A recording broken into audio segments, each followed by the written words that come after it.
ఇక్కడ ఏమైందంటే ఒక టాస్క్ అయితే జరుగుతుంది. ఏంటంటే కలర్ఫుల్ పవర్ఫుల్. ఈ టాస్క్ ఎవరెవరికి అంటే కళ్యాణ్కి, భరణికి, రీతుకి జరుగుతుంది. ఈ టాస్క్ ఏంటంటే 3 కలర్స్ బౌల్స్ ఇస్తారు, ఒక బోర్డు ఇస్తారు, వైట్ బోర్డు. వీళ్ళ కలర్ని ఆ వైట్ బోర్డుకి పుయ్యాలి. ఎవరి కలర్ అయితే ఎక్కువగా ఉంటుందో ఈ టాస్క్లో విన్ అవుతారు. అయితే కళ్యాణ్ రెడ్ కలర్ తీసుకుంటాడు, రీతు ఎల్లో కలర్ తీసుకుంటుంది, భరణి ఏమో బ్లూ కలర్ తీసుకుంటారు. ఇక ఏమవుతుందంటే వీళ్ళు కలర్స్ తీసుకెళ్ళి బోర్డుకి రాయాలి. ఇక ఇందులో సంచాలకి ఎవరంటే తనుజ. ఇక నిజం చెప్పాలంటే తనుజ కళ్యాణ్కి ఒక లక్కీ పర్సన్ ఏమో అనిపిస్తుంది. ఎందుకు అనంటే తనుజ సంచాలకగా ఉన్నప్పుడల్లా కళ్యాణే గెలుస్తుండు. మరి ఇదేందో నాకు అర్థం కావట్లేదు.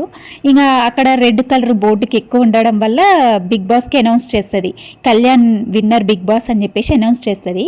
చేసినాక ఇంకా యాక్టివిటీ రూమ్లోకి పిలుస్తారు బిగ్ బాస్. ఇక కలర్ ఫజిల్ని తీసుకొచ్చి లోపల పెట్టాలి కదా. అయితే కెప్టెన్సీ బ్యాండ్ తనుజకి ఇస్తాడనమాట. గేమ్ ఆడేటప్పుడు తనుజ చేతిలో ఉంటుంది.